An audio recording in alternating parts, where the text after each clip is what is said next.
gbogbo. Ọpẹ́ àwọn àtòkìkí tẹ́wọ̀ tọpẹ́. Jésù Olúwa, gbogbo ayé mi bẹ̀rẹ̀ o.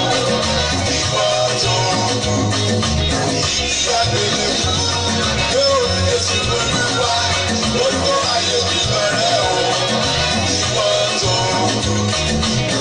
ìyáàdélé kú. Jésù Olúwa, wọ́n ní gbogbo ayé ló ń júbà rẹ, ìwọ tó kú lórí igi àgbélébùú. Mo kí yín káàbọ̀ lórúkọ Ọlọ́run, ẹ káàbọ̀ sórí ètò wa, ètò yín ìrìnsọ́wọ́ ní àtòní o. A tún ti lálẹ́ wù, a ti balẹ̀ gbìrì. Ọlọ́run ó ṣeun o látòṣù tó kọjá. Ọlọ́run ó ṣeun láti bẹ̀rẹ̀ ọdún yìí. Ọlọ́run ó ṣe láti bẹ̀rẹ̀ ọ̀sẹ̀ yìí. Kábíyèsí ó ṣeun láti bẹ̀rẹ̀ ọjọ́ òní. Ó ṣeun adúpẹ́ láti bẹ̀rẹ̀ ètò yìí. Lọ́wọ́ yá lélẹ́yìí o, Dẹ́rù Agbọ́lá rédíò TV lẹ́wà. Ibẹ̀ láti kó wá ní kọ̀ọ̀kan tó ń rébùrúra wọn, tó ń jọ́, hallelujah.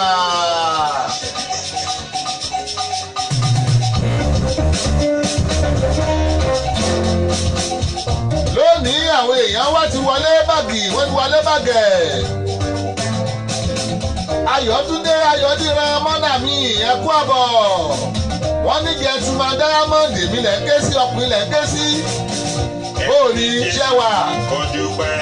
Ẹ kú ọjọ́ mẹ́ta o, ẹ kú gbádùn Amẹ́ríkà. Abínú ṣàwà tèmi tọ́pẹ́ àbúrò mi kan báyìí ìfínú ọmọ Abínú ṣàwà ọmọ wọn nìbàdàn ẹ kú àbọ̀. Nwa fọ́ Nkenadebe. Nwa fọ́ Nkenadebe mórí yín o ẹ kú àbọ̀. Bàbá mo ráàánú gbà ṣàlàáfíà ni mo rí yín o. Tí mo lúpọ̀nà àwọn tí a bò ní ẹ kú àbọ̀. Mú ìdí Àyànkúnlé àwọn baba ló ń ta òyìnbó onílù mo rí yín o. Rashida Taiwo bò ní. Ìbíyẹmí Johnson Àríyọ̀ Smoky Brown ẹ mọ̀ kú àbọ̀ bò ní àádégódégó lónìí ńkọ́. Wọ́n ní ẹkú ètò Sunday Òkèjọlá àwọn tí wọ́n ní Badagry ìjọ̀jọ̀ mújọ̀jọ̀ ṣẹ̀nàpẹ́ mórí yín o ẹkú àbọ̀. Àti dé sórí ètò lónìí mo ní ṣe bẹ́ẹ̀ gbádùn tìjẹta gbádùn tìjẹrin ẹ gbádùn tàná lókun Ọlọ́run láti lọ gbádùn tòní ni. Eléyìí tẹ́ ń gbọ́ yìí Pásítọ̀ Adé Ẹ̀sán náà gbé jáde wọ́n ní Jésù dùn ún ní Jésù dùn ún ní Aṣíwájú Wálé Àrọ́bíẹ̀kẹ́ ọkọ̀ Linda ó ní baba love baba joy baba peace baba pressure baba gbogbo ẹ̀ mórí yín. Ṣọwọ́ yá yẹn rèé láti Dayọ̀ Agbọ́lá rédíò TV. Àlẹ́ tó bá ní ìsìn ṣọwọ́ yá ó dàbí ìgbà tó fi gúnpá ẹmọ gúnpá ibi yìí tẹ ẹ wá fi gbọ́ ògiri gbígbẹ yóò má dùn yàn wọnú ọpọlọmọ ní. Ẹ kú àbọ̀ o ṣẹ́wà bó o lò ní ó ti rí òní ó gba ẹgbẹ́ òsókè náà pásọ̀.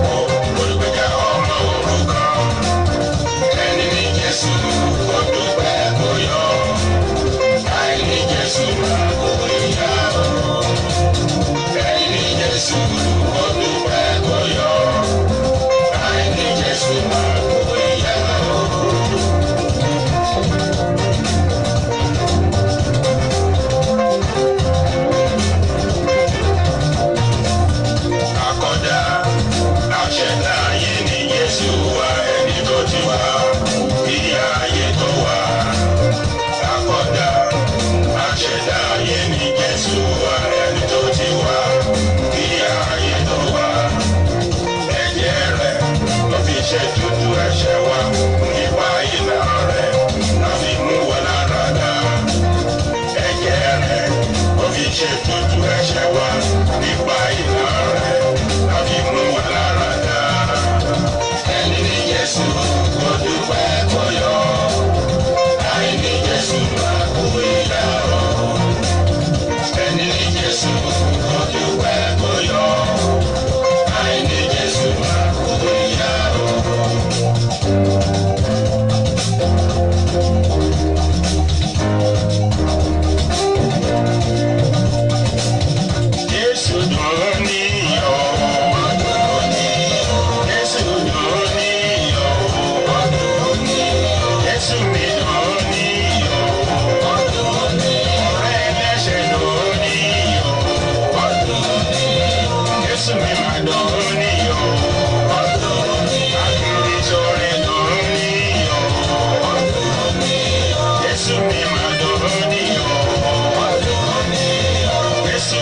Ìbàdàn.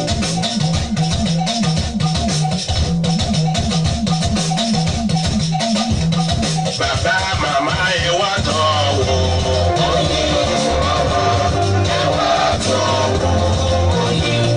Ẹ̀yin ọ̀jọ̀gbọ́n ẹ wá tọ̀ wò.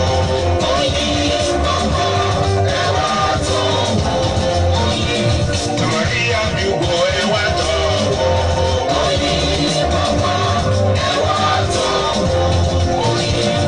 Ewé ìwòyí ẹ wá tọ̀ wò.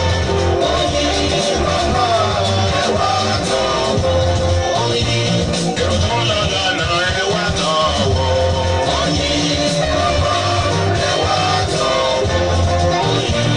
Ẹ̀yin bọ̀rọ̀ kìíní ẹ wá tọ̀ wò.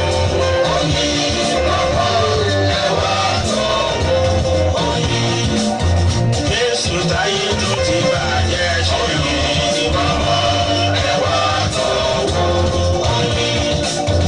Jésù túnlé tó ti dàrú ṣe mí. Ẹ wá tọ̀ wò. Ẹ wá tọ̀ wò. Màmá ẹ wá tọ̀ wò. Ẹ wá tọ̀ wò. Óyá oyin màmá o ẹ wá tọ̀ wò. Ẹ wá tọ̀ wò. Óyá oyin màmá ẹ wá tọ̀ wò.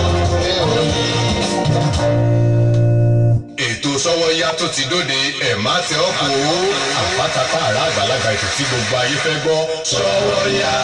Sọ́wọ́yá ti dòde o. Sọ́wọ́yá ti dòde o. Ẹ wá ń kọ fìdílé tàbí gẹ́gẹ́ fìdílé kọ̀ǹkọ̀ǹkọ̀ǹkọ̀ǹ. Sọ́wọ́yá ti dé. Torí tòní àtúndùn kódà gbọ́ngbọ́n àkọsí. Sọ́wọ́yá ti dé. Bẹ́ẹ̀ni o, ẹkú lélà kára lé ẹ̀rì wá ní ti rọ̀nà. Ètò àgbọ́dúnú tó ń mọ́wọ́ iṣẹ́ yátẹ̀ tí ń retí. Sọ́wọ́yá. Ló máa bá fúnlẹ́sọ̀rẹ́ níkànnì yìí. Dayọ̀ Agbọ́lá rédíò TV láti ọjọ́ ajé Monday títí di ọjọ́ ẹtì Friday. Agogo kan ọ̀sán ni nílùú Amẹ́ríkà, méje alẹ́ ni ní Nàìjíríà. Agogo mẹ́fà ìrọ̀lẹ́ ni nílùú United Kingdom. Bẹ́ẹ̀yàn bá mí ìṣètò Sọ́wọ́yá lọ́jọ́ kan bí ẹni fi ìgbọ́n sọ ògiri gbígbẹ ni. Sọ́wọ́yá pẹ̀lú Sami Dayọ̀ Agbọ́lá ń Dayọ̀ Agbọ́lá rédíò TV. Ẹ ò gbọ́dọ̀ ní ìṣe ẹ̀. Ẹ wá ń kọ fìdílé tàbí gẹ́gẹ́ fìdílé kọ̀ǹkọ̀ǹkọ̀ǹkọ̀ǹ. Sọ́wọ́yá ti dé. Torí tòní àtúndùn kódà gbọ́ngbọ́n àkọsí. Sọ́wọ́yá ti dé. Erisi company in America, everybody call it Pleasant Services. You better call them for the bed planning. Pleasant Services. They will plan your event more than your expectation. Decorating services are wonderful. Ká má tiẹ̀ wá sọ tadarí ètò. Alága ìdúró tàbí alága ìjókòó. Ẹ ti lọ wọ apájù. Má bá ń bá rí ibẹ̀ tí wọ́n á ní wípé kò sóúnjẹ adúláwọ̀ tẹ fẹ́ tẹ̀ ò ní rí. This is Pleasant Services. Wọ́n ṣáà ti pè sórí nọ́mbà wọ̀nyí. +14436534434 tàbí +14437608578. The Pleasant Services. Oh my God! Orí ẹ wà níbẹ̀. Them for the bed planning. Ẹ fún mi máa lànà fún mi, ẹ fún mi máa lànà fún mi. Ẹ fún mi máa lànà fún mi, ẹ fún mi máa lànà fún mi. Orílẹ̀ bùn mi, eléré ni mí. Adẹ́rìn kò sónú mo jẹ́ mo lè fi dùnú dára torí ẹ̀bùn mi ni. Ẹ fún mi máa lànà fún mi. Ẹ̀bùn mi my dear, fantastic program. Àgbọ́túgbọ́ ètò bá bá ètò alárinrin. Ibi tẹ́ ó ti máa ṣalábàápàdé oríṣiríṣi ẹ̀dá tó lẹ́bùn tó lo ẹ̀bùn nínú ayé ní gbogbo ọjọ́ ajé Monday àti ọjọ́ ẹtì Friday. Ní Dayọ̀ Agbọ́lá rédíò TV time 5 p.m.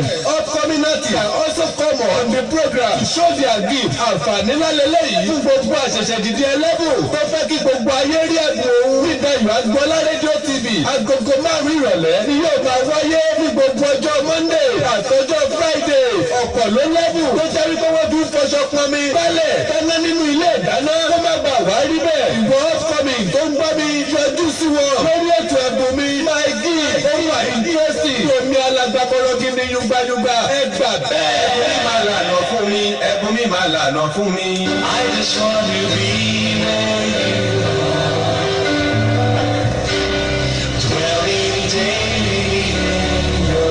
Darkness cannot stand in his presence, because in his presence dwells the fullness of joy. is why Virtuous Ladies of Gospel Faith Mission International, North America, government invites you to Virtuous Ladies Conference 2019 in His presence. Exodus 33 verse 11 through 16. Day, Thursday 16th to Sunday 19th of May 2019. Venue, Bongiorno Conference Center, 430 Union Hall Road, Calais, Pennsylvania, 17013. Ministry, Pastor Sunday, Adu National Overseer Government, North America. Declares Ola Aremo, the chairperson, GVL Ministry. Guest speaker, Pastor Taiwo Fagui, National Secretary Government North America. Declares Blessing Oluwayemi, Government Worldwide Women Ministry Leader. and the host of other anointed ministers of God is going to be great and wonderful in His presence. So if you can praise Him, He will raise you. And if you worship Him, He will be with you in worship. Let us meet at the throne of mercy near His presence well. Registration fee, $250 per participant, which will include feeding for 4 days and accommodation for 3 nights. Also in the package, movie night, workout with Zumba, preaching and teaching that will open our knowledge. One sight and sound is $66. You can register at www.gfmi.org/virtuousladies. Telephone 301-277-8319. This advert is being sponsored by The Planning Committee of GBL, Government North America. You can't afford to miss His presence because in His presence there is fullness of joy. It's going to be powerful. Jesus is Lord.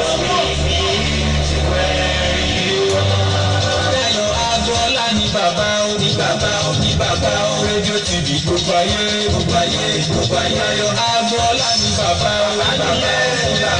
rédíò tv gbogbo ayé wọ́n ń gbọ́ lẹ́nu ìyàwó bẹ́ẹ̀ ni mo sọ kò sírú ẹni lẹ́yìn o ayọ̀ agboola bàbá tó ń ta rédíò tv kò sẹ́gbẹ́ ẹni lẹ́yìn o ayọ̀ agboola rédíò tv níbo tí mo mẹ́rin náà ń dà yẹ agboola rédíò tv láyọ̀ agboola gbogbo ayé ló ń gbọ́ ọ̀rẹ́ mi kà á sáyé yẹn. Salvation wákàtí ìgbàlà ó wí fún Sákéù lórí igi wípé sọ̀kalẹ̀ wá nítorí lónìí ni ìgbàlà wọ ilé rẹ̀. Salvation shall be coming up on Dayo Agboola Radio TV every Tuesday by 3 p.m. The man of God is equipped to deliver the word of salvation. Pastor Ezekiah Ilufoye, Senior Pastor of Christ Apostolic Church, Salvation Center, situated at 10710 Marionsville Road, Radna Stand, MD 21133. This is your hour of salvation. Never postpone it to tomorrow. Because tomorrow may be too late. Jesus Christ, the Son of the Most High God, gave His life to save us. Nítorí ìdí èyí, ẹ jẹ́ ká pàdé olùṣọ́àgùtàn Ezekiah Ilufoye ti ìjọ CAC Salvation Center lórí Dayo Agboola Radio TV ní gbogbo ọjọ́ ìṣẹ́gun Tuesday lágbègbè 3 ọ̀sán. Wákàtí ìgbàlà ìwọ tí a ti gbàlà dìde fún ìgbàlà ẹlòmíràn. Jésù Kristi ọmọ Ọlọ́run lolúwa ẹ gbà bẹ́ẹ̀.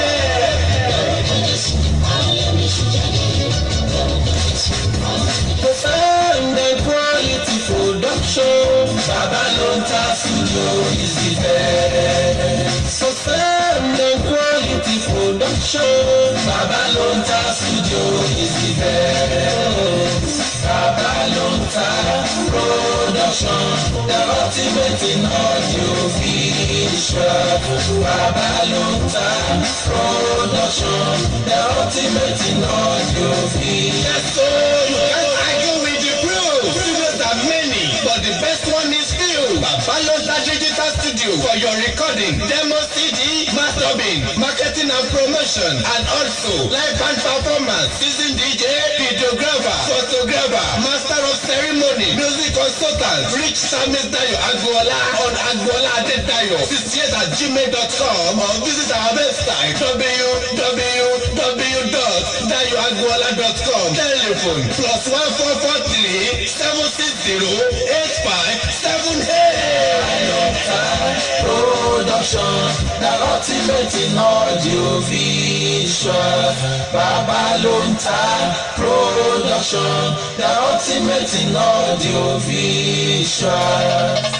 òótọ́ ni bẹ́ẹ̀ náà ló kúkú rí ẹtú jẹ́ sáǹpù ọ̀mì ìlérí ọ̀dẹ ètò ayọ́ka lẹ́tọ̀ ètò tó kọ́ ní lọ́gbọ́n kọ́ nílẹ̀kọ̀ọ́ fún nílòyè pẹ̀lú èdè abínibí bàbá wa gbọ́gbọ́gbọ́ sí ìwé ládùn nínú tó bá ti da agogo márùn rọ̀lẹ́ nílùú Amẹ́ríkà tó bá jẹ́ Nàìjíríà ń gbọ́ agogo mọ́kànlá lẹ́ni lọ́dọ̀ títí wa mẹ́wàá lẹ́ni nílùú United Kingdom ní gbogbo ọjọ́ àlàmísì tọ́sídẹ̀ẹ́ jẹ́ kájọ mọ́ gbọ́ Dayọ̀ Agboola rédíò TV níbẹ̀ lẹ́yìn tí màmá jẹ̀gbá ládùn ètò ìjàpá bùkẹ́ lọ́mọ ìtẹ́wọ́ ìjàpá bá fọ̀ ọmọ rẹ̀ lẹ́sì ó lé mi àwọn obìnrin ní nǹkan wà máa pè mí láwọn ọláìdé ọ̀rọ̀ pọ̀ ọmọ wọn nílùú gbọ̀ngàn olúbì ó kárí tó ṣe bí ọmọ àwọn ẹ̀yà ayọ̀fẹ́ mọ́lẹ́gbẹ̀ àbẹ́ ògbóni òun ẹ̀ lórí bá dà lọ́mọ rẹ̀ gbé ẹ̀wọ̀n wípé ọláìdédé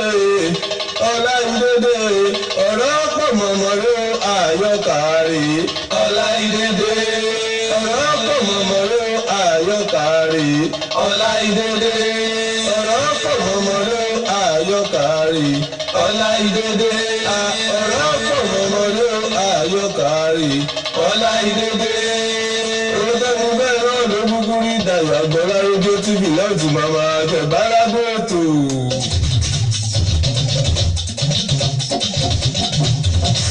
Sọ́yà lẹ́tọ̀ ètò tá a fẹ́ gbọ́ Dayọ̀ Agboola rédíò TV. Sọ́yà lẹ́tọ̀ ètò tá a fẹ́ gbọ́ Dayọ̀ Agboola rédíò TV. Bẹ́ẹ̀ni every Monday ti Friday látọjọ́ Ajé lọ́jọ́ Jímọ̀ ní òwúrọ̀. Sọ́yà lẹ́tọ̀ ètò tá a fẹ́ gbọ́ Dayọ̀ Agboola rédíò TV. Bẹ́ẹ̀ni sọ́yà yìí ètò tó lóyin ládùn wà polówó ọjà kájébù bàjẹ́ polówó ọjà tàbókòwò ẹgbẹ́ Dayọ̀ Agboola sórí nọ́mbà rẹ̀ ẹ̀sùn fọ́fọ́ 376-085-78. Sọ́yà lẹ́tọ̀ ètò tá a fẹ́ gbọ́ o Dayọ̀ Agboola rédíò TV. Sọ́yà yìí o ètò tó lóyin ládùn polówó ọjà kájébù bàjẹ́.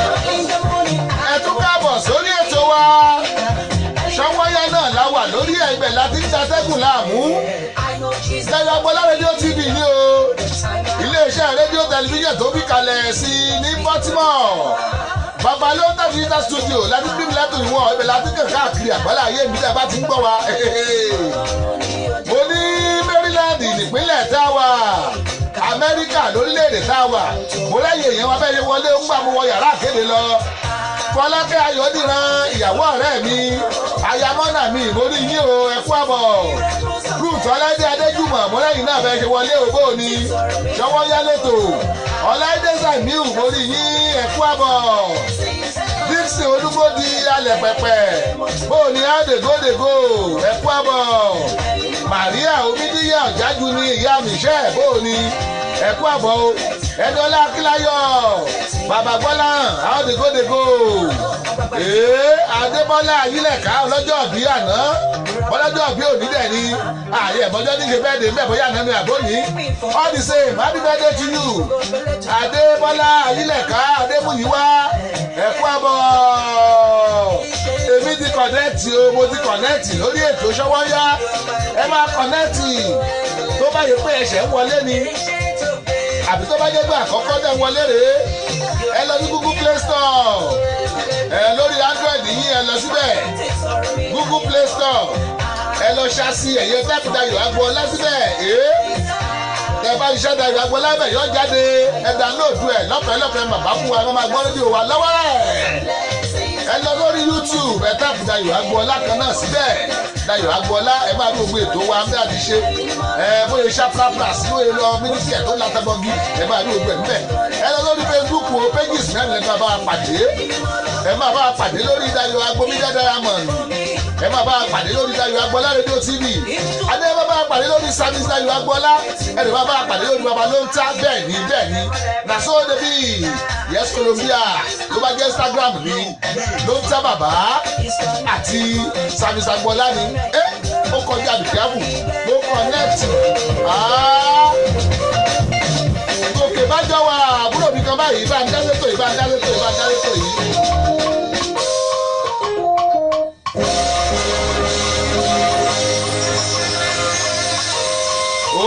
Adébọ́lá Ayílẹ̀ká Adémúyìwá olóòní lọ́jọ́ bẹ́ẹ̀dẹ̀ òun kí n tó pọ̀ lórí ètò ó máa ju orin bẹ́ẹ̀dẹ̀ kan just for your celebration máa ju orin bẹ́ẹ̀dẹ̀ kan kó tó nípa pọ̀ lórí ètò Adébọ́lá Ayílẹ̀ká Adémúyìwá happy birthday ọdún kan Adéwálé Ọlọ́lá ọ̀rẹ́ mi láti UK ẹ kú àbọ̀ sórí ètò Why did you stop me all the time? Why did you trust me and molest me? Ìwọ kọ́lọ́dá mi. Ìwọ kọ́lọ́dá mi. Ìwọ kọ́lọ́dá mi. Ìwọ kọ́lọ́wọ́ mi.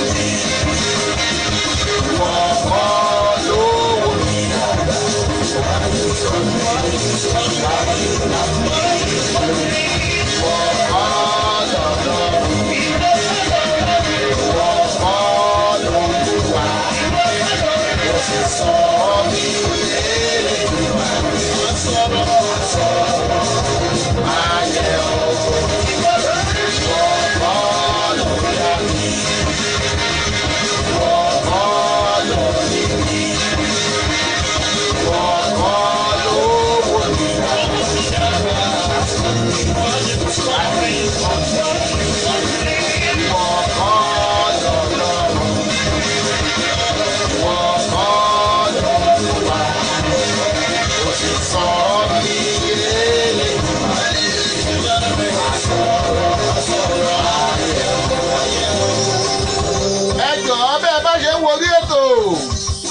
ẹ̀bẹ̀ kan mo ẹ̀bẹ̀ yìí ẹ máa bá wa share rẹ̀ bó ṣe ń lọ ẹ máa share kẹ́ máa share rẹ̀ sórí page yìí ẹ máa tẹ like sí ẹ máa love ẹ̀ then ẹ máa bá mi sọ pé happy birthday sí Adébọ́lá Ayílẹ̀ká Adémúyìwá ẹ bá máa sọ pé happy birthday sí onílọ́jọ́ bí ẹ bá mi máa kí onílọ́jọ́ bí ẹ bá kí ara àwọn viewers wa tán wọlé náà ni appreciate wọn ẹ bá wà láǹkí wọn èmi náà ti kó àwọn oníkẹ́lẹ́ wá jù sí tábà bá wọn ṣàṣìkò orin jáde orin birthday orin birthday.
Adébọ́lá Ayílẹ̀ká Adémúyìwá akínyìn o àṣèyíṣẹ́ mi ìgbà ọdún kan ni bẹ́ẹ̀ bá ṣe ń dàgbà lọ́jọ́ orí ni wọ́n máa dàgbà nínú ohun gbogbo ẹja mi ẹ̀ wìtìwìtì àdúrà yìí ọ̀nà lásán o torí pé mo fẹ́ ká pàdé ní ọ̀yùkà yìí tì ní ayin mo ní gbogbo ẹ̀ ẹ̀rí àwọn èèyàn ní kí yín yes kẹ́ thank you sir thank you ma gbogbo ẹ̀ èbó kọ́ la fẹ́ ẹjẹ́ pàdé ní ọ̀yùkà yìí tì ọ̀yùkà yìí tì ní ẹjẹ́ pàdé bẹ́ẹ̀ ẹ máa gbogbo tá a wá tàbí kẹ́ ẹ wá dọ́ọ̀bù chẹ́ẹ̀kì tá a máa celebrate birthday síwájú studio wa ẹ ṣáà mọ̀ ẹ ṣáà dá mọ̀ ká mọ̀ mo pò lọ́lé olóró ká mọ̀ gbé London tẹ́ ẹ bá wojú aago yín lọ́dọ̀ tiwa ń hàn yín aago méjì ti kọjá ìṣẹ́jú mẹ́fà ìṣẹ́jú méje báyìí lórílẹ̀‐èdè Nàìjíríà aago méje kọjá ìṣẹ́jú méje ní 77 ìdí nọ́mbà àdásípa wọn bákan náà lórílẹ̀‐èdè UK bẹ́ẹ̀ ni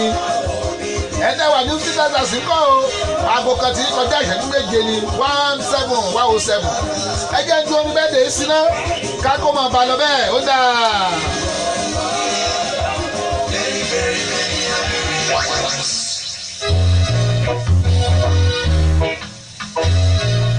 orin eléyìí láti kí Adébọ́lá Ayílẹ̀ká Adémúyìwá ọ̀kan lára àwọn lísínà wa ọ̀kan lára àwọn fáǹsì wa kábí kí kú ọjọ́ ìbí rẹ̀ lónìí yé happy birthday. God is worthy, God is cheap, but I know you will appreciate. Ooh, yeah. I wish you a happy birthday. Ooh, yeah. Very, very many happy returns. Ooh, yeah. I wish you a happy Adébọ́lá Ayílẹ̀ká Adémúyìwá Rúṣọládé Adéjùmọ̀ ní béèrè pé bo ni bẹ́ẹ̀ nú ẹ̀ o wọ́n ní bó la ti ń pàdé bó la ti ń pàdé bó la ti ń fi patí náà níbo ni ayin. ẹ wo ọ̀rọ̀ mímọ́ látòrí ìtẹ́lẹ̀ ní kọ̀pọ̀ o kásáré jù ú sórí afẹ́fẹ́ kó tó di pa kúrò lórí ètò torí ètò mi ń wọlé láago 3 ká tó palẹ̀ mọ́ ká tó sẹ́ẹ̀tì stadium ká tó sẹ́ẹ̀tì studio ẹ̀yìn.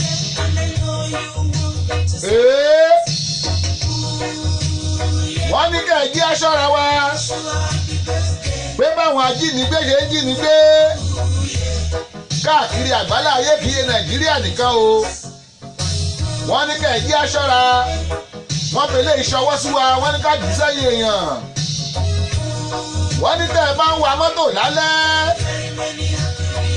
tẹ́nìkan àbẹ́yàn méjì àbí mẹ́ta tẹ́ ẹni tójú wọn lè tán wà nù mọ́tò lẹ́yìn tán wá fi mọ́tò wọn kọlù yín wọ́n fẹ́ kẹ́ ẹ sọ̀kalẹ̀ kẹ́ ẹ wá wo mọ́tò kán lè fìbọn tàn yín sínú mọ́tò ní o wọ́n ní lọ́ba kọlù yín látẹ̀yìn ẹ̀yìn ẹ̀tún píkì rẹ́ẹ̀sì sí ẹbíná sí débi pé àwọn èèyàn wà ń bẹ̀ kẹ́ ẹ mọ̀ sálọ ẹ mọ̀ dúró lójúgbó ẹ mọ̀ dúró mi lóye pẹ́yìn nìkan kámọ́ bìbọn ọ̀dà yín sínú mọ́tò wọn náà àkọ́kọ́ tó fi ń gbà tó fi ń jiyàn gbénú kọ́lọ̀ wọn mọ̀ ṣọ́ wa Adébọ́lá Ayílẹ̀ká Adémúyìwá gbolẹ̀ pé bí a máa pàdé àbí ẹnu fìfọ́ ìdún yàmùyàmù ẹnu fìfọ́ àmọ̀pẹ́ wà bí iṣẹ́ ń gbolẹ̀ ti bí iṣẹ́ dé bẹ́ẹ̀ bá tiẹ̀ lè lọ sí ọ̀yùkà yìí tì àná iwájú chẹ́ẹ̀kì sẹ́nu ọ̀nà stúdíò wa ẹ̀yìn ìhé.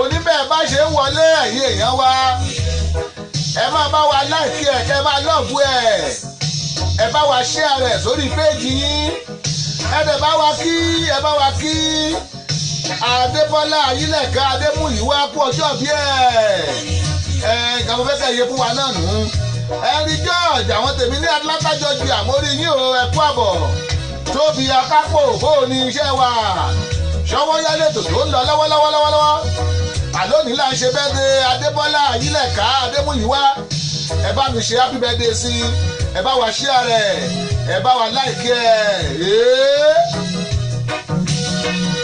ẹ mọ́ gbàgbé o bójú ọmọ yín ló ṣọjọ́ bí bójú àbúrò yín bójú ọkọ yín àbí ìyàwó yín àbẹ́yìn gangan bójú ọ̀tá yín gan ni ẹ̀yin ẹ pè wá ẹ̀yin ẹ sọ fún wa pẹ́ni báyìí ṣọjọ́ bí a ò bá yín du orin fún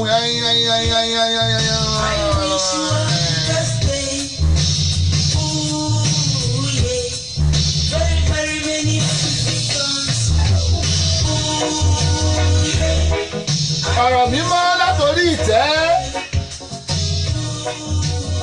wọ́n ní kẹ́ ẹ̀ ṣọ́ra yín ẹ̀yin tẹ́ ẹ máa ń lẹ síkà abiṣẹ́ yín má ra mọ́tò wọ́n láwọn gbénigbéni wọ́n máa ń fìyẹn tírèsì yín wọ́n mọ̀ pé ẹ máa lọ bẹ̀ wọ́n á lọ dúró dè yín lẹ́nu ọ̀nà bẹ̀ wọ́n á ní wọ́n ráwọn sí yín láti ibi iṣẹ́ wọ́n á tírèsì ẹ̀ wọ́n ní kẹ́ ẹ̀ ṣọ́ra ẹ̀yẹ lẹ síkà abiṣẹ́ má ra bọ́dì mọ́tò yín mọ́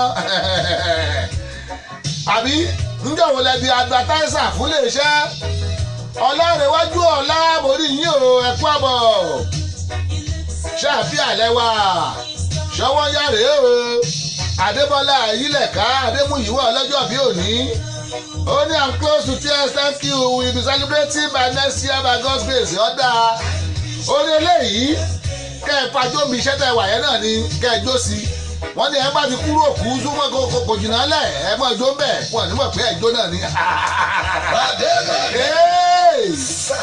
wọ́n ní bàbá ló ń tàtà sí wọn èmi ò lẹ́ẹ̀ kúrò o ṣùgbọ́n mo yá àṣìgájẹ nìkan lọ mo bẹ ẹni mo ga jù lọ mo bẹ ẹni mo ga jù lọ ẹyin ẹ máa kọ bọ́lẹ̀ mi jó wọ̀ ní mọ̀ pé ìjó náà ni wọ́n ní mọ̀ pé ìjó ni pàdé mi nísàlẹ̀ ó dà.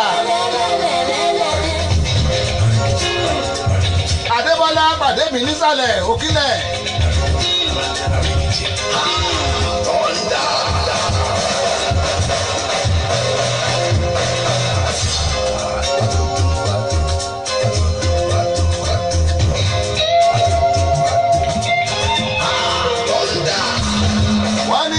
Sọ fún yín pé kẹ́ ẹ̀ ṣọ́ra yín ẹ yé gbé píkṣọ ọmọ yín àti skul uniform wọn àti skul báàjì àdórúkọ skul wọn sórí Facebook àwọn èèyàn lè lọ bẹ̀ wọ́n lẹ̀ ní kẹ́ wọ́n bá yín gbọ́mọ yín wá wọ́n lè gba bẹ̀ kán gbọ́mọ lọ ẹ ṣọ́ra yín Ruth Ọlẹ́dẹ́dẹ́júmọ̀ dáńsì àtù wọ́n ní ẹ máa jó ó lè.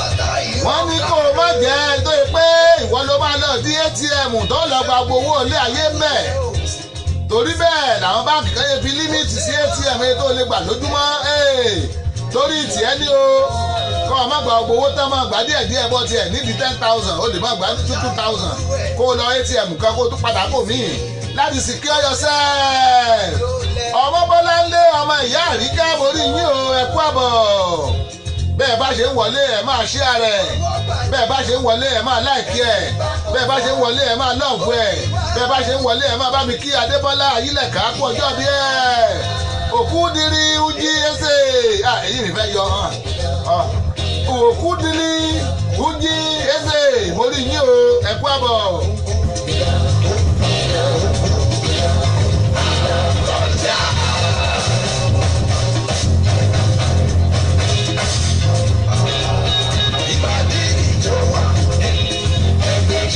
wọ́n ní ká sọ fún yín pé ọ̀pọ̀ nù yín ń gbẹ̀ bá lọ sí báǹkì tẹ́ ẹ bá gba rìsíìtì tán ẹ tún máa tọ́jú rìsíìtì báǹkì lẹ́nu ATM ẹ tún máa tọ́jú ẹ̀ wọ́n ní bẹ́ẹ̀ bá ti gbà ẹ máa fàyà wọ́n lè rí nọ́mbà yín lára ẹ̀ wọ́n lè rí rọ́bẹ́rìtì wọ́n tẹ̀ mọ̀ bẹ́ẹ̀ lówó lákàntì wọ́n tẹ̀ bá ti kú bẹ́ẹ̀ mọ̀ yá tẹ́ ẹ bá fẹ́ wá aṣọ èyí tẹ́ ẹ ní lákàntì ẹ tún padà lọ sí báǹkì àbí ẹ padà lọ sí orí ATM kẹ́tù lọ chẹ́ẹ̀kì ẹ̀ wọ́n lè mọ̀ kíkù rìsíìtì bẹ́ẹ̀ pé ẹ sọ́ra yín ọ̀rọ̀ mímọ́ látòrí ìtẹ́ni o yẹ̀kíní àyànṣí di mo lẹ́yìn náà o yẹ̀kíní àyànṣí di mo kì í yín ẹ̀kú àbọ̀.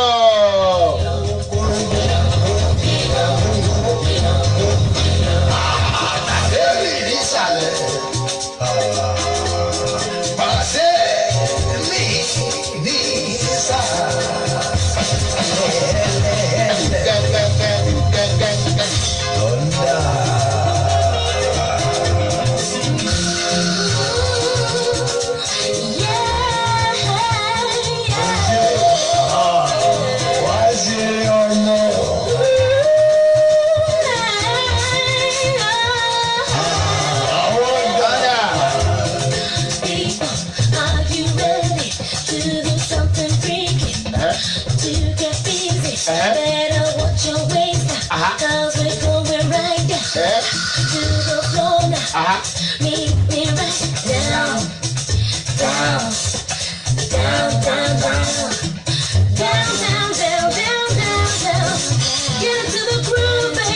pàdé mi sàlẹ̀ náà ni ló ń jẹ́ bẹ́ẹ̀ ìsíkọ́tò gbogbo ẹ̀ náà ni pé pàdé mi sàlẹ̀ irú ọlọ́jọ́ bí òní ó kúkúrú dáadáa kíákíá ó ti délẹ̀ màmá wa lọ́wọ́ tó yìn àtàdá borí yín o ìyá òde bọ́tímọ̀ ẹ kú àbọ̀.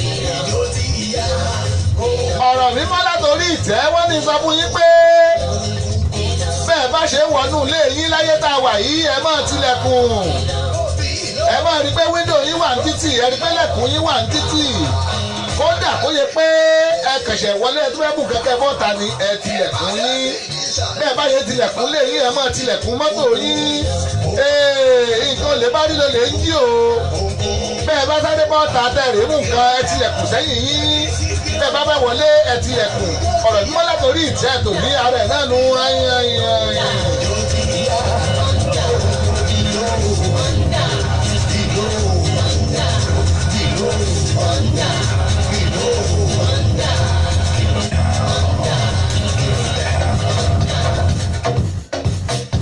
wọ́n ní bóyá wù kó jẹ́ tẹ́ ẹ bá ti kúrò níbi iṣẹ́ yín ẹ yọ id card kúrò lọ́rùn ẹ má so mọ́ra ẹlòmíì àwọn òfin style ni wọ́n rò bá fi ń ṣakọni yọ id card yẹn kúrò lọ́rùn tó bá ti kúrò níbi iṣẹ́ ló lè tí máa wọ̀ ọ̀rọ̀ mímọ́ látòrí ìtẹ́rẹ̀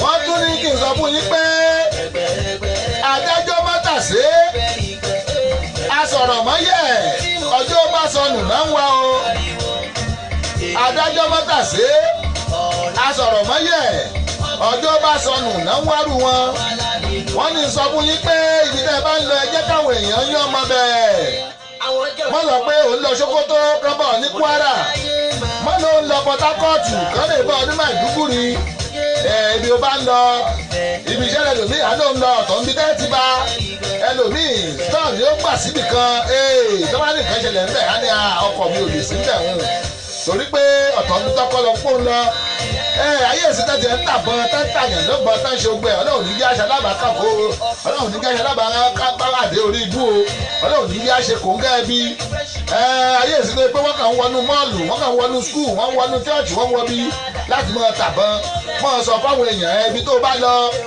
tó ń dàwọn àníwò pé èmi chọ́ọ̀chì lòun lọ kò ní jẹ́ pé kílọ̀bù náà ti bá ọ láti lọ ṣùtì kílọ̀bù ṣé bí mọ́ọ̀lù ló ń lọ kò ní jẹ́ pé bóyá inú ọjà náà lọ yẹ kí ẹ máa sọ bí tẹ́ ẹ bá ń lọ. ọ̀rọ̀ mímọ́ látòrí ìtẹ́rẹ̀ o Ruth Ọlẹ́dẹ̀ Adéjùmọ̀ wọ́n ní thanks so much for your advice bàbá aṣọ́wọ́nyá God bless you richly ẹ ṣeun àbí kí ni gbogbo wa wà fún náà ká mọ̀ sọ fúnra wa kọ̀ọ̀kan náà ní yẹ́sẹ̀.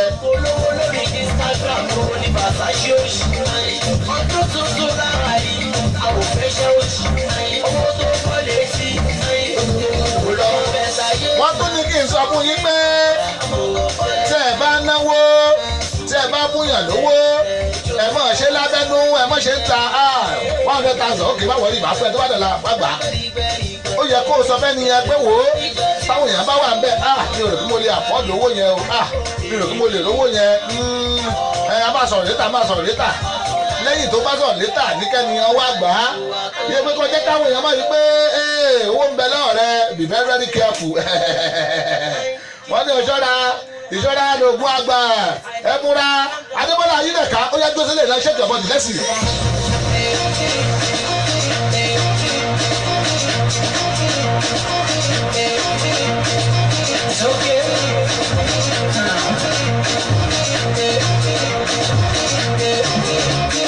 ṣe gbọ́ yìí.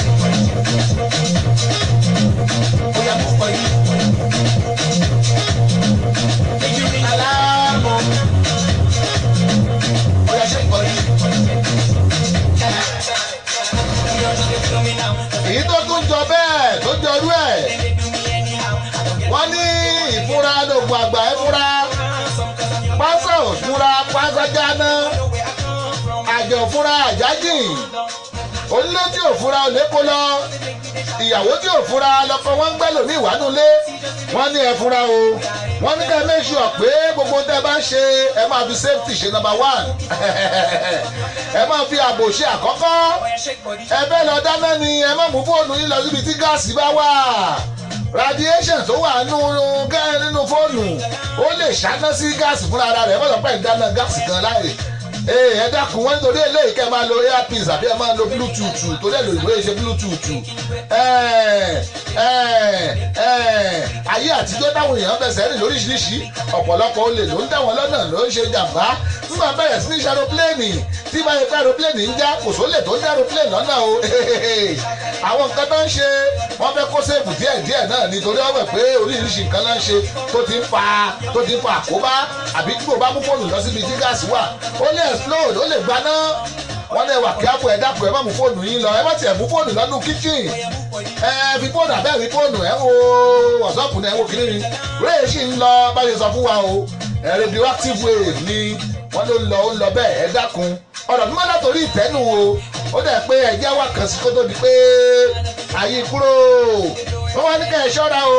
Òní mo wà ní Germany, ọ̀la mo wà l'Amẹ́ríkà, ọ̀túnla mo wà ní London, ọ̀yọ́ tó ń bọ̀ mo wà ní Nàìjà. Ìwọ tó ń lọ vacation tó bẹ̀rẹ̀ sí post vacation ẹ lórí Facebook lórí social media. Wọ́n ti kó lé ẹ̀ tó dé. Gbogbo tó iṣẹ́ fún wọn ti wọ lọ. Kí ló fà á? Torí pé o bẹ̀rẹ̀ sí ní post ibi tó wà. O sì lé o lọ vacation ìyàwó lọ ọmọ lọ everybody ti lọ ẹ bẹ̀rẹ̀ sí ní gbé nàná àdìgínní kan. Wọ́n ní ẹ ṣọ́ra yín ọ̀rọ̀ mímọ́ látòrí ìtẹ́lẹ̀ nínú o. Màmá wípé ó lè ta bálejò kó ta bó nílé ẹ tó bá ta bá ẹjọ́ fi mọ́ra ni pé òye sọ́dà ló ta bẹ́ẹ̀ mi náà bẹ́ẹ̀ ni yẹ́sẹ̀ wéyé rí náà nù.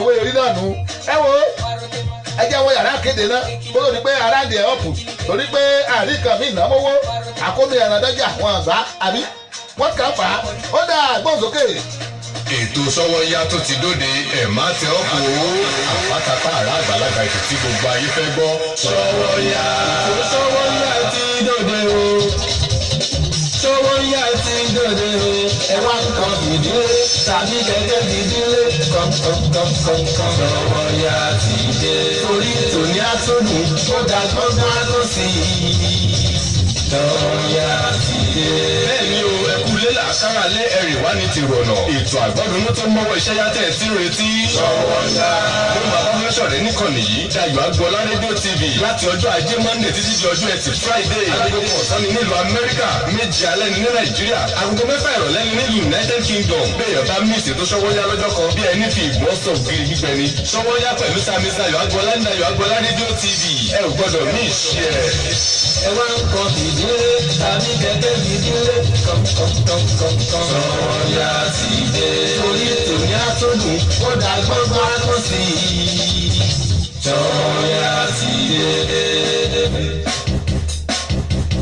There is a company in America. Everybody call it Pleasant Services. You better call them for the great plan. Pleasant Services. They will plan your event more than your expectation. Decorating services are wonderful. Ká má tiẹ̀ wá sọ̀tà darí ètò. Alága ìdúró tàbí alága ìjókòó. Ẹ ti lọ wá pàjù. Má bambari ibẹ̀ tí wọ́n á ní wípé kò sóúnjẹ adúláwọ̀ tẹ́tẹ́tẹ́ ò ní rí. This is Pleasant Services. Wọ́n ṣáà ti pè sórí nọ́mbà wọ̀nyí. +14436 tàbí +14437608578. Pleasant Services. Oh my God. Orí ẹ wà níbẹ̀. I just want to be where you are, dwelling daily in your presence. Darkness cannot stand in His presence because in His presence dwells the fullness of joy. In fact, fullness of life. And that is why the Virgin Ladies of Gospel Faith Mission International, North America, government, invites you to Virgin Ladies Conference 2019. 2019. In His presence. Exodus 33 verse 11 through 16. Day, Thursday 16th to Sunday 19th of May 2019. Then Bongiorno Conference Center, 430 Union Hall Road, Callis, Pennsylvania, 17013. Ministry, Pastor Sunday, Adu, National Overseer Government, North America. Declares Ola Aremo, the chairperson, GVL Ministry. Guest speaker, Pastor Taiwo Fagui, National Secretary Government North America. Declares Blessing Oluwayemi, Government Worldwide Women Ministry Leader. and the host of other anointed ministers of God is going to be great and wonderful in His presence. If you can praise Him, He will raise you. And if you worship Him, He will be with you in worship. Let us meet at the throne of mercy near Expressive Square. Registration fee $250 per participant, which will include feeding for 4 days and accommodation for 3 nights. Also in the package, movie nights, workout with Zumba, preaching and teaching that will open our knowledge. One sight and sound is $66. You can register at www.gfmi.org/virtuous-ladies. Telephone 301-277-8319. This advert is being sponsored by The Planning Committee of GBL, Government North America. You can't afford to miss His presence because in His presence there is fullness of joy. It's going to be powerful. Jesus is Lord.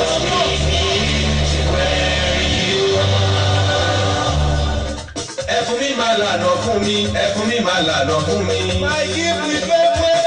mi máa lànà fún mi, ẹ̀fún mi máa lànà fún mi. Orin lẹ̀bùn mi, eléré ni mí.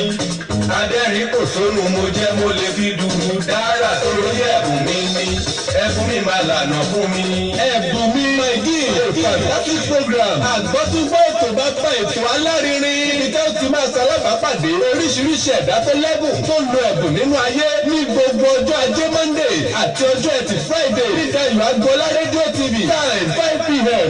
Upcoming artists can also come on the program to show their gift. Àǹfààní lálẹ́lẹ́ yìí fún gbogbo àṣẹ̀ṣẹ̀ dìde ẹlẹ́bùn tó fẹ́ kí gbogbo ayé rí ẹ̀bùn òun. Nígbà ìlú Agboola Radio TV. Agogo 5 ìrọ̀lẹ́ ni yóò máa wáyé ní gbogbo ọjọ́ Monday àtọjọ́ Friday. Ọ̀pọ̀ ló lẹ́bùn tó jẹ́ wípé wọ́n fi ń fọṣọ pọnmi. Bálẹ̀ tẹ́lẹ̀ nínú ilé ìdáná kó má bà wá rí bẹ́ẹ̀. Ìwọ upcoming tó ń gbọ́ mi yọjú sí wọn lórí ètò ẹ̀bùn mi. My gift ó wà ní DSC. Omi alágbàbọ̀rọ̀ gidi yúgbáyúgbá. Ẹ gbà bẹ́ẹ̀. Ẹ̀fún mi máa lànà fún mi, ẹ̀fún mi máa lànà fún mi. Dayo Agboola Radio TV. You can join us on Facebook at these pages. Babalonta, Dayo Agboola Radio TV, Samis Dayo Agboola, Dayo Agboola Media Diamond. And also, you can download our radio app on Google Play Store. Subscribe, watch, and like our TV channel on YouTube. Just type Dayo Agboola and you are ready to roll. Babalonta Digital Studio, Baltimore, Maryland, America. Telephone +1443 760 8578. Dayo Agboola Radio TV, the ultimate in audio visual.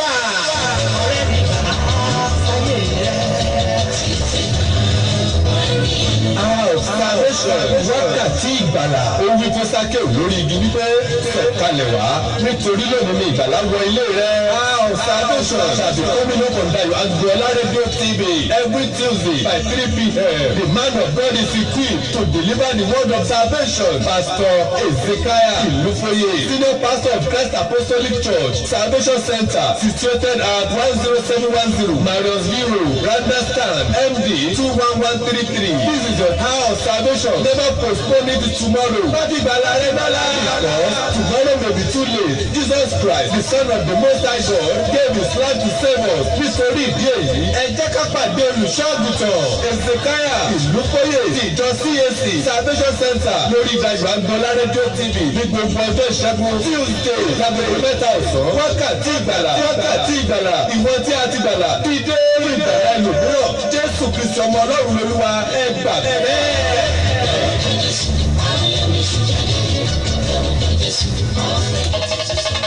Òótọ́ ni ilé náà ló kúkú rí ẹtú jẹ́ sáǹpù ọ̀mì ìlérí ọ̀dẹ. Ètò ayọ́ka lẹ́tọ̀ ètò tó kàn ní lọ́gbọ́n kàn nílẹ̀kọ̀ọ́ fún nílòyè pẹ̀lú èdè abínibí bàbá wa. gbogbo sì ló ládùn nínú tó bá ti da agogo márùn rọ̀lẹ́ nílùú Amẹ́ríkà tó bá jẹ́ Nàìjíríà ń gbọ́ agogo mọ́kànlá lẹ́ni lọ́dọ̀ títí wa mẹ́wàá lẹ́ni nílùú United Kingdom ní gbogbo ọjọ́ àlàmísì tó sì dé ẹ̀ẹ́dẹ́ kájọ mọ́ gbọ́ Dayọ̀ Agboola rédíò TV níbẹ̀ lẹ́yìn tí màmá jẹ̀gbá ládùn ètò ìjàpá bùkẹ́ lọ́mọ ẹ̀ ń tẹ́wọ́ ìjàpá bá fọmọ rẹ̀ lésì ó lé mi àwọn obìnrin ní nǹkan wà máa pè mí láwọn ọláìdé ọ̀rọ̀ pọ̀ ọmọ wọn nílùú gbọ̀ngàn olúbì ó kárí tó ṣe bí ọmọ àwọn ẹ̀yìn àyọ̀fẹ́ mọ́lẹ́gbẹ̀rún àbẹ́ ògbìnrin orin ẹ̀ lórí bá dà lọ́mọ rẹ̀ gbè ẹ̀wọ̀n wípé ọláìdédé ọ̀rọ̀ pọ̀ mọ̀mọ́ ló àyọkàrí ọláìdédé ọ̀rọ̀ pọ̀ mọ̀mọ́ ló àyọkàrí ọláìdédé ọ̀rọ̀ pọ̀ mọ̀mọ́ ló àyọkàrí ọláìdédé ọ̀rọ̀ pọ̀ mọ̀mọ́ ló àyọkàrí ọláìdédé olùtẹ́gun bẹ́ẹ̀ náà ló kúkú rí Dayọ̀ Agboola rédíò TV láti màmá jẹ̀gbá lábẹ́ ètò. owó nìkan ló lè ṣe o.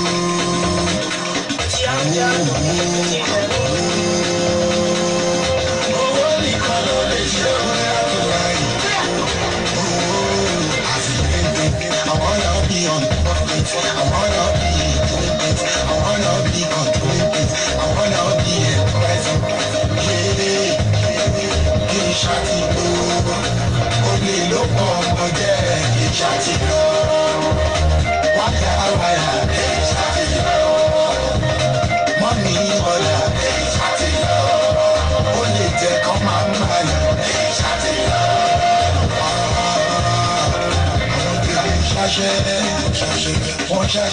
Ẹ káàbọ̀ sórí ètò Ṣówónyá lẹ́ẹ̀kan sí tó bá yẹ pé ẹ̀ṣẹ̀ ń wọlé ní ẹ̀mís náà màmá wípé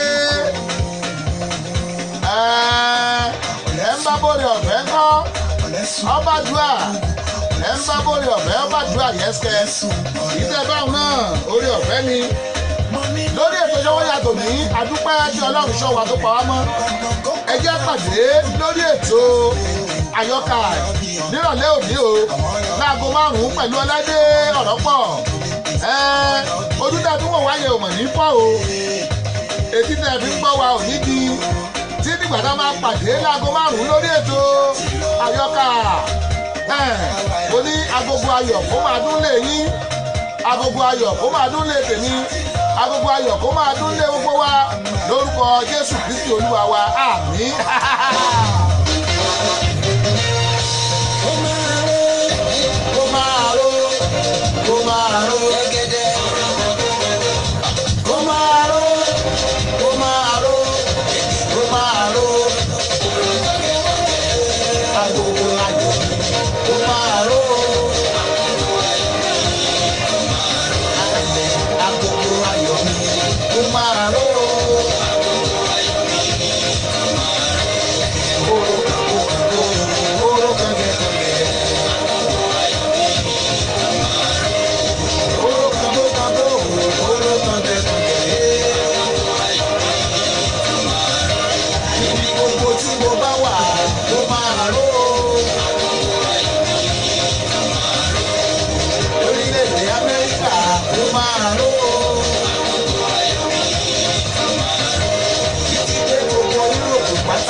Hallelujah.